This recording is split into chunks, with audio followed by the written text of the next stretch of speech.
If you have had a journey, perhaps similar to my journey, where you feel like life has given you more lemons than it has lemonade and sugar and ice, and you've had to figure a lot of things out on your own and sojourn through some dark passages on your own, and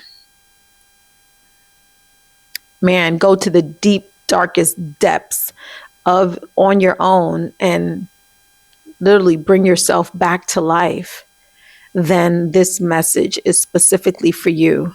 And that is to remind you that your delays are divine detours.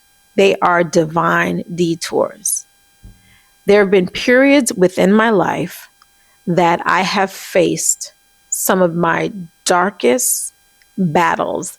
And by darkest, I mean no flashlight available, nothing to see here. I mean literally silence in the thick of it, in the darkness of it, just you and God navigating tough, quiet, perplexed, and lonely moments in life that no one knows about and no one sees.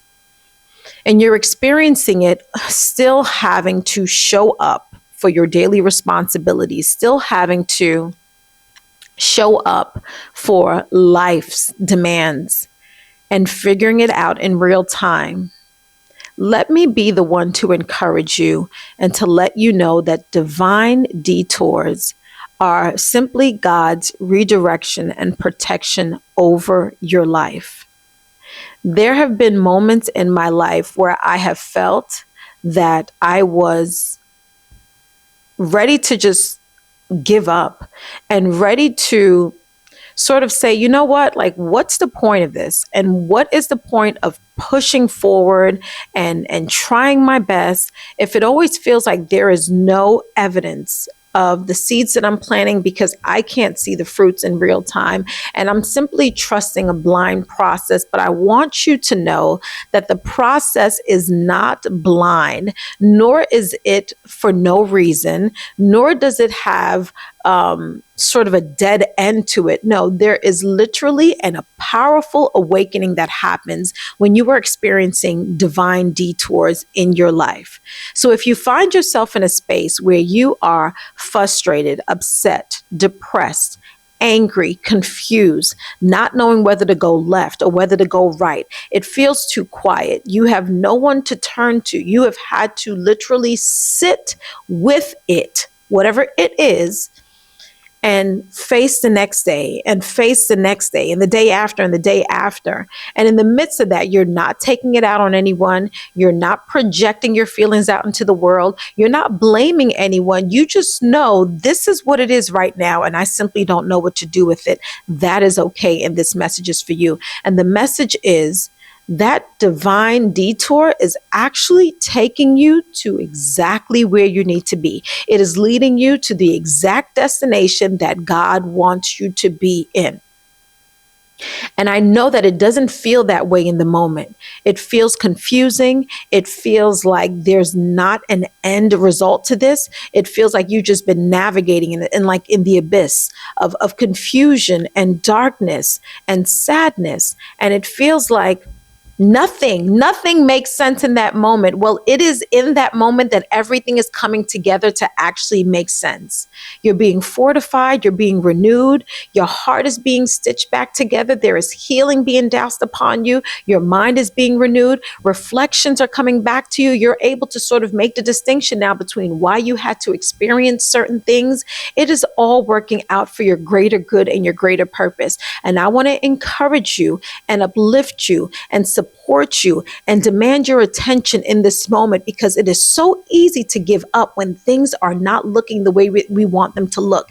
And those divine detours, the reason why I call them divine is because God's hand is on it. And if you truly believe that you are here for a purpose, if you truly believe that the gifts on the inside of you are meant to be expressed outward, and you truly believe that what you've been through is not for you to simply just have gone through it, but for you to grow through it, for you to see through it, for you to become clearer and much more sound in your mind through it, then yes, that detour was divine. It was leading you to where you needed to be. I mean, I can't be the only one that looks back on my life experience and think to myself, I am so glad I was able to walk away from that. I am so glad that I was able to experience that, because I didn't know that that strength and that courage and that confidence was within me. I didn't realize that having gone through that, I now have a different level of determination. I now have a different level of courage on the inside of me. And I'm hoping that that's the same for you too. There are going to be periods in your life where when you ask for more, you're going to be held to more of a standard. Let me say that again. There's going to be periods in your life where when you ask for more, you'll be held to a different standard. So if you are seeking to go to school and become a surgeon, well, a surgeon is not going to go through the same tests that perhaps someone working at a restaurant would go through. There's just going to be a different level of resistance, a different calling, a different expectation, a different test to face. And so I want you to think about that as you move on through your journeys, and not see anything as a disappointment per se, or as this delay, as this punishment, as this shunning, as though you're not worthy of what you want. You are worthy of what you want. You actually deserve what you want, because it's almost like the gift on the inside of you scratching its way up saying, hey, I want to be seen. I want to be heard. I want this to come to fruition. Whatever that gift is for you, whatever that talent is for you. But it's only going to happen once you go through the refinement period, once you go through that divine detour. It's like you thought you were supposed to be on this road to get to where you needed to go, when in all actuality, you needed to go left, right? You needed to go up. You actually needed to release a few people. You needed to release that job. You needed to release that old way of thinking. You needed to release things that weren't serving you, that you didn't even realize weren't serving you in that moment. I look back on so many experiences and don't even realize how naive I have been in certain incidences, how quickly I was able to trust people, how quickly I gave yeses instead of I'll think about it, how quickly I allowed people within my energy and within my circle, not recognizing that perhaps they didn't even mean me well. And maybe they didn't even know that they had all that stinking thinking on the inside of them, or those habits and those ways. But when you're unaware and you meet someone else that's unaware, you come together, you just have unaware to the square root of 2, right? You just have unaware duplicated. And that's not what we want in this season. So if you find that you are in a delay, if you find that you are in this place of isolation where it's quiet and you're seeking clarity and you're confused and you want something to change and you want to see something new in your life, that new doesn't come without releasing the old, without getting rid of some of the things. I had a video several years ago where I talk about renovating, like you renovate. And once you renovate, you excavate first, like excavate the land, clean out whatever needs to be cleaned out. Then you renovate. It's like you're laying down a new foundation, and then you can present, right? Then you can sort of rejuvenate or present yourself back to the world, because you went through the process of excavation and renovation. You got to excavate some of the things that we've learned, the programming that we've had, the beliefs and the habits and the thought systems, and what that attracted to us just by vibration. And so if you were in a cuckoo space and you attract cuckoo, it's because you were in a cuckoo space, right? But when you're in a space of empowerment, guess what you attract? Empowered energy and empowered people, people making sound decisions, people that are on your frequency and on your wavelength.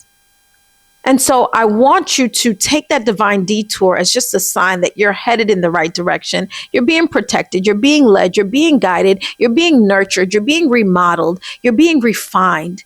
God doesn't make junk, nor does he waste time. Everything is used for a divine purpose. And so that divine purpose is within you. And in order for it to come out, you have to go through this divine detour. But that detour doesn't last forever. That detour is a sacred moment for you to get to know who you are, and get to know God, and get to know what you're here to do, and get to know your abilities, get to know how amazing and powerful that you are, get to know your level of creativity, get sound judgment, get the distractions out of the way, because the world is ready to tell you how to believe, what to believe, when to believe it at any given moment. And every other day it changes. So good luck keeping up with that. But that sound, steady practice of trusting this is a divine detour. It don't feel good. I don't like it. I want something different, but I'm trusting the process. That's a powerful place to be, because once you come out of that, Who you are, you probably won't even recognize. What you're made of, you're going to be like 10 times greater. Your capabilities, your discernment, your quick thinking, your decision-making skills, your response to your environment, it all gets sharpened. God does not waste time, and he never invests in you for you not to come out with more than what you started with. So trust your divine detour. Trust where you are being led. Faint not. Wait well. And know that you are exactly where you need to be. Because if you needed to be somewhere else, you'd be there. Get still, remove the distractions, and eliminate anything and everyone who does not mean you well and who's not pouring into the betterment of who you are and who you've decided to be. I love you. I'm sending so much strength and power and love your way. Forgive yourself. Trust where you are being led. Even if it feels uncomfortable, just continue to move forward. You got to go through it. It's kind of like being in the highway and it begins to hail and snow, but you can't stop in the middle of the highway. You got to keep going. So keep going. Just keep going. Your destination is there. Just keep going. It's waiting on you. Just get refined and get renovated and get the excavation out, right? So that you can be presented back to the world the way you are, seen in God's eyes and what he's created and masterly have crafted for you to become and to be. I love you. I'm rooting for you on this side of history, and I'm trusting that even if it feels funky, that you'll continue to move forward so you can get to the fun and the exciting and the powerful. And I can't wait to see you on that side. So I'm wishing you so much love, so much guidance, sending you my thoughts and my prayers, and encouraging you to keep going despite how it looks, despite how it feels. Your next destiny and your power is right there on the other side of that. And it's there. It's there. Keep going. I love you. I thank you for tuning in. I appreciate you. And I'll see you in the next video. Like, share, and subscribe if you feel led to. And if you want to check out any resources, they're in the description below. Until next time. Bye.